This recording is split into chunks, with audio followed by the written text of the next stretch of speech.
Thank you, Arctic Acoustic. I love the music. And welcome back, everybody, to Hanging with History, that miracle that happened that one time. This is episode 9, 1066, Legacy of Forkbeard, Canute the Great. 1066. Wow.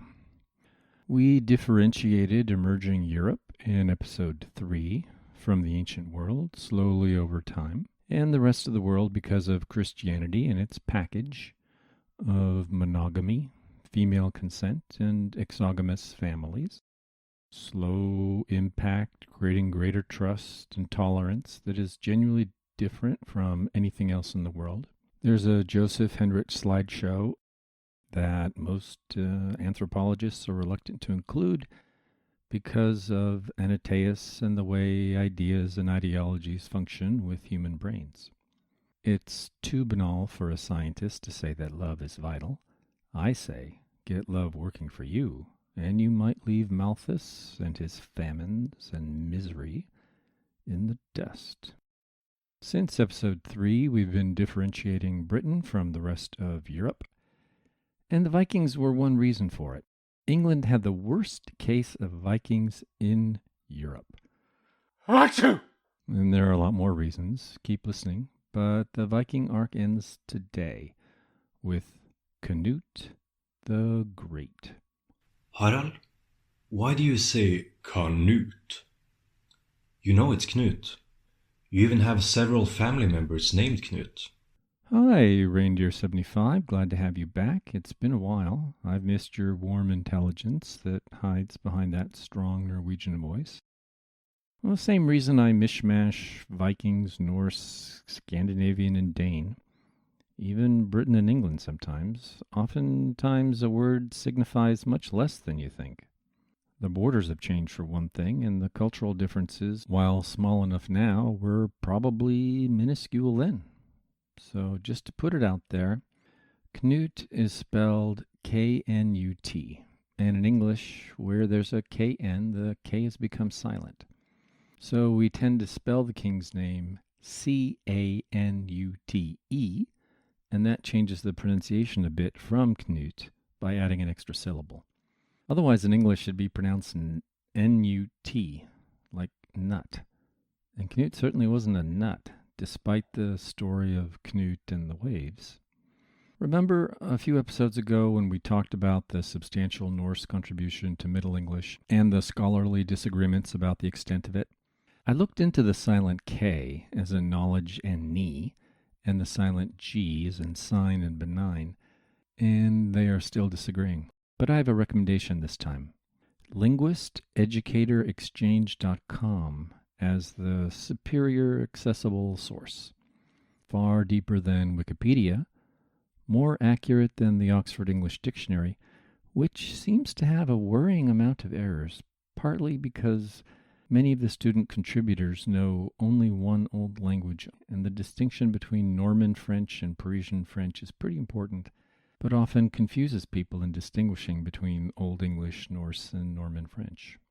Anyway, the silent K and G were pronounced in Middle English right into the 1500s, and then they stopped being pronounced for some reason.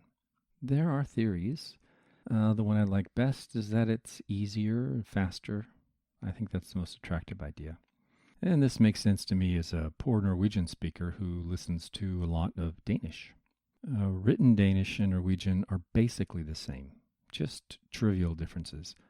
But spoken Danish goes by twice as fast as Norwegian because, while speaking subjectively for myself now, half the sounds are swallowed instead of being said out loud.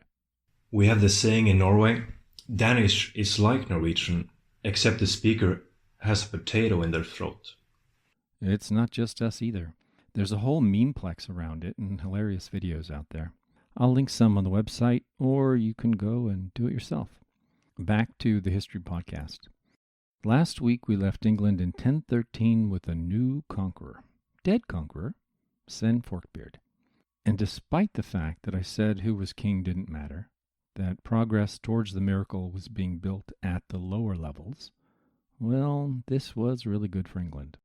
Politics didn't end, of course, and there are some good stories from this time about Edmund Ironsides. There was war, guerrilla war, burning and murder in the night. Eventually, the Saxons try to fight the Vikings in another straight-up battle. When will they learn? But it doesn't matter to our story. Canute, son of Forkbeard, becomes King of England. He's also King of Denmark, which was a bigger place in those days. Thorkel the Tall comes over to his service now and is made Earl of East Anglia. Canute and his sons rule England until 1042. Lots of land gets shared out to Canute's men, but this land sharing is more spread out and less general than in the first Viking conquest by the sons of Ragnar. They settle down. England is paying a special tax to pay for Canute's fleet and army, and the country is now unified. There are no other kings. The country prospers with new settlements. There's growth in trade and wealth, and there's good documentary evidence for this, actually. No Vikings are raiding because the Vikings are in charge now, but they integrate well with a new English nobility. There were still regional differences, and I'm going to mostly ignore those for now. And Vikings weren't over exactly. Canute's fleet destroyed a large Viking fleet in 1018. And since he was king of Denmark as well, in a letter to the English people sent from Denmark, he claimed to have taken measures to protect England, so long as he remained king. Canute issued law codes, which were a lot like the earlier law codes, which makes it seem like he wasn't changing much. And Canute's eager Christianity made it look like he was conforming.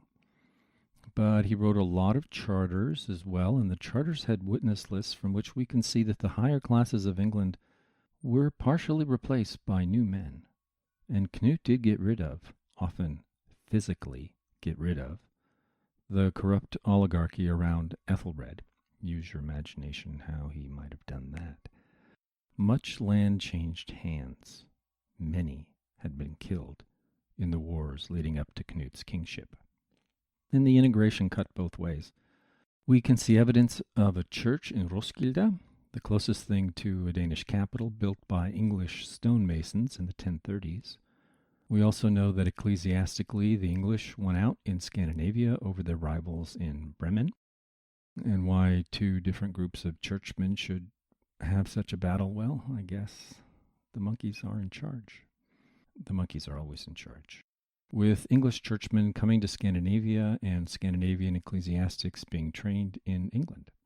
Canute went on a great pilgrimage to Rome, attended the coronation of Holy Roman Emperor Conrad II, and arranged for his daughter to marry Conrad's son when they would come of age. All very good, normal European royalty stuff.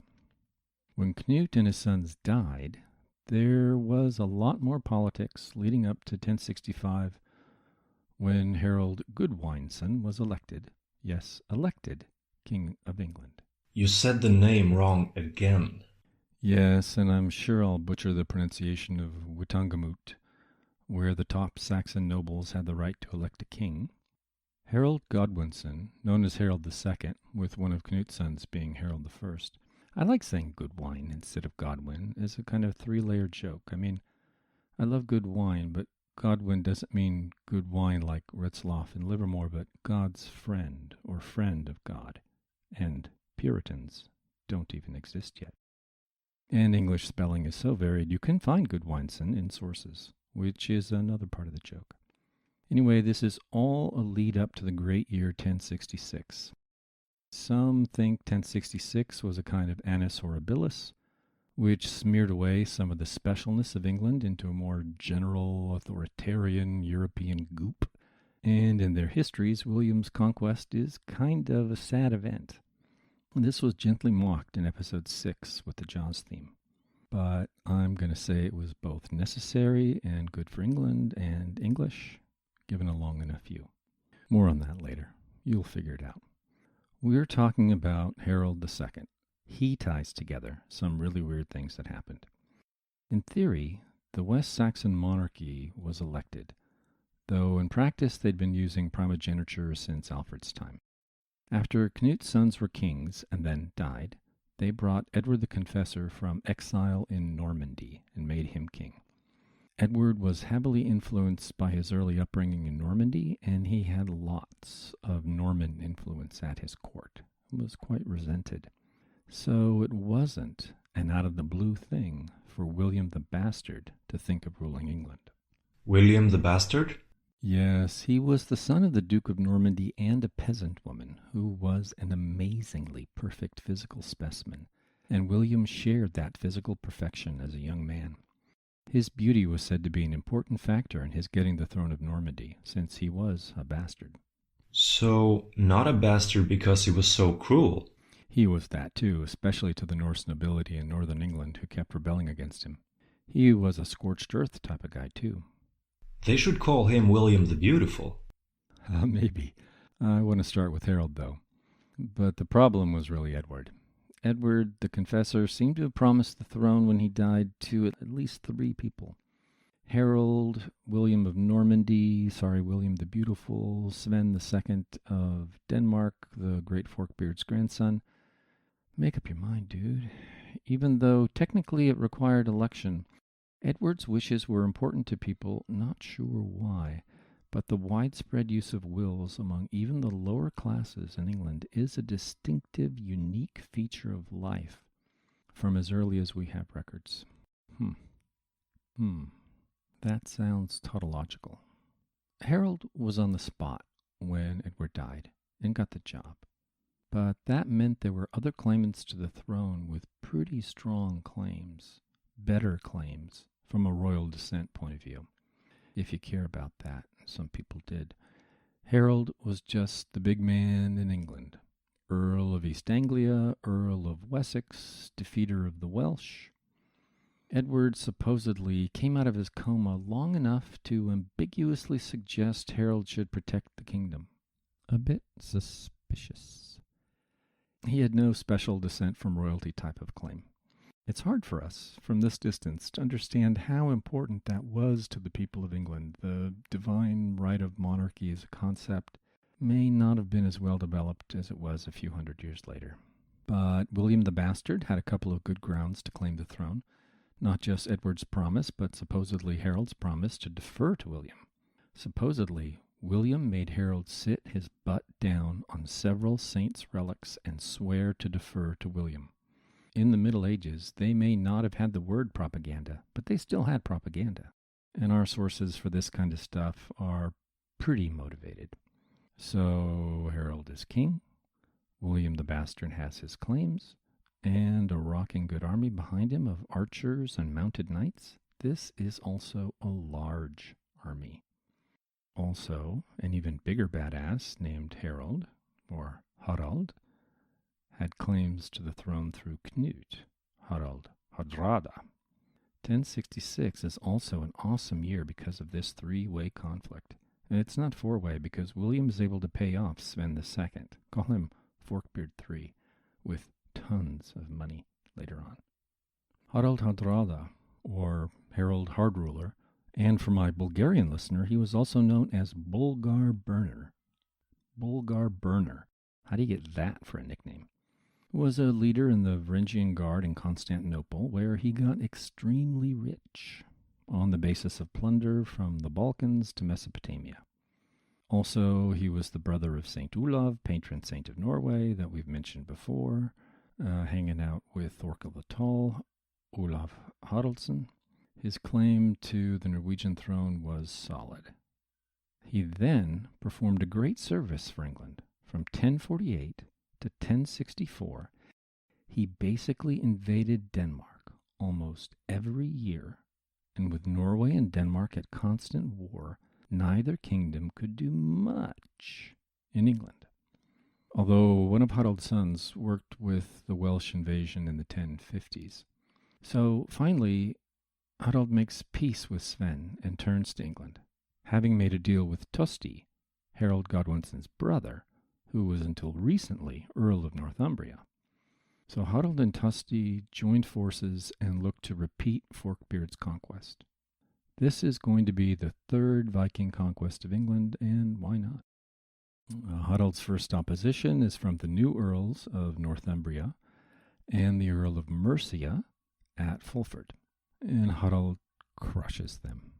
Then they go to accept the submission of York in probably elaborate ceremony, all according to the established playbook for a Viking conquest of England so far.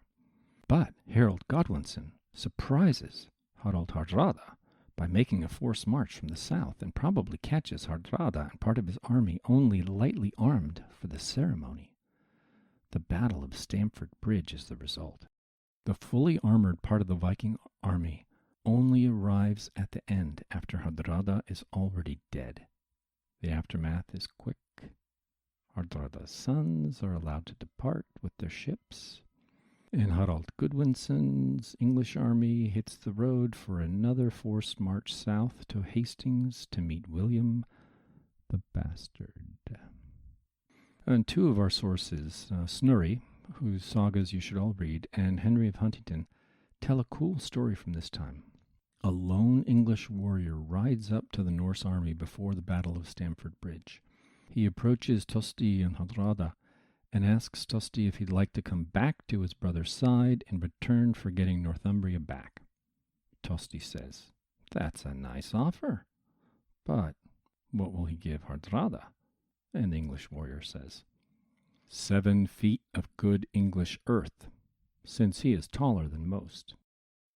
Tosti doesn't think that's a good deal, and the warrior rides away. Hardrada asks Tosti, "Who was that brave man, willing to ride up to us all alone like that?" And Tosti says, "That was Harold, my brother." Good story. So the Saxon army that faces William has endured 2 forced marches, which, if you aren't familiar with long marches before modern times, tended to greatly weaken armies due to the hardships of sleeping out, dysentery from bad water, and desertion. Well-documented cases during the Napoleonic period will have a 120,000-man army march for a season to fight a campaign and only have 60,000 men available for the decisive battle at the end. We don't have anything like good sources for this period, so we can only guess at how much less effective Harold's army was after 2 long back-to-back marches. In any case, the Normans decisively defeated the Saxons and took over.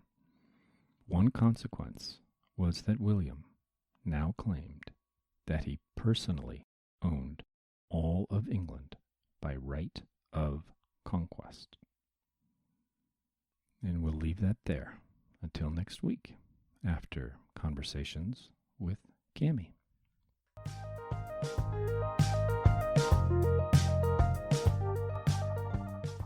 Okay, we'll figure it out. So, Camie, we're back outside again with the birds singing and some kids playing in the background. And you've just had a chance to hear episode 9, 1066, Legacy of Forkbeard. What thoughts do you have for us? I think I could tease you a little bit. You talked about Harold invading Denmark from 1048 to 1064, pretty much yearly. Yeah. I have to tease you about that because of our travels to Denmark almost every year. So are you the new Harold going to claim Denmark? It's much less violent the second time around. The other thing that, picking up, and not just this episode, but others, are the fun names. William the Bastard and Forkbeard. William the Beautiful. William the Beautiful, and the names are so amazingly descriptive rather than just, this is Sally. In episode 10, William's going to end slavery in England, so it's a nice step. But yeah, William the Bastard, William the Conqueror. No one, I think, has called him William the Beautiful except me. Forkbeard. Canute the Great. Back in Denmark, they called him Canute the Old.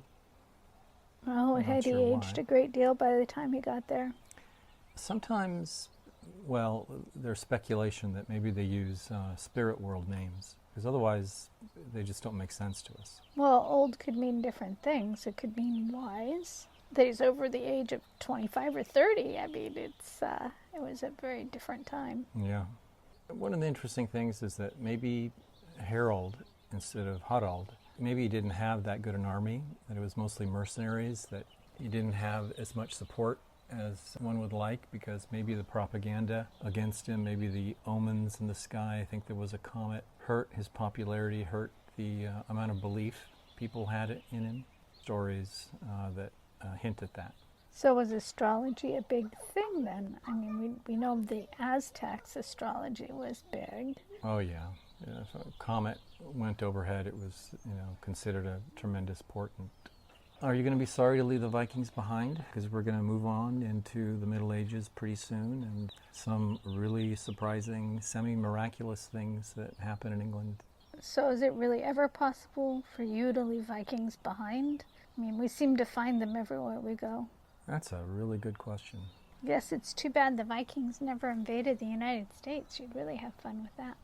Well, they were the first people from Europe to come to North America.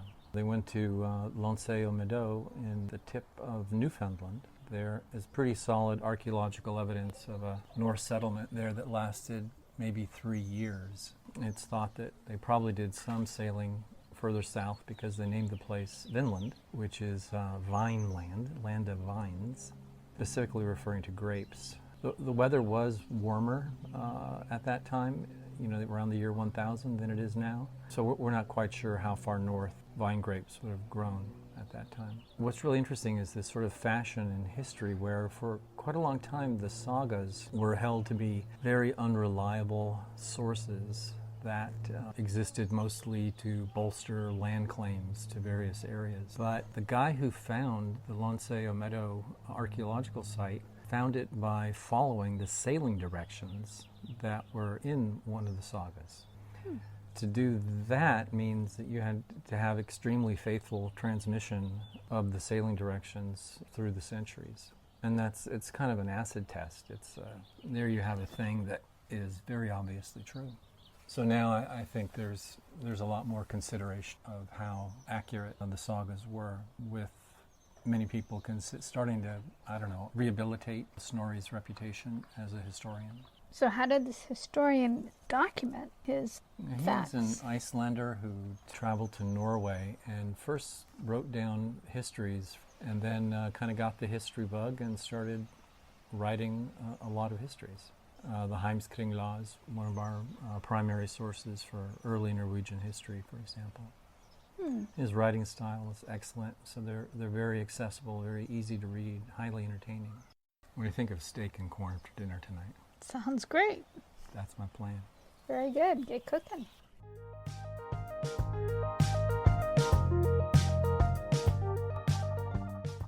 Please click subscribe or follow on your podcast app. If you like the podcast, please tell a friend about it. If you don't, please tell an enemy.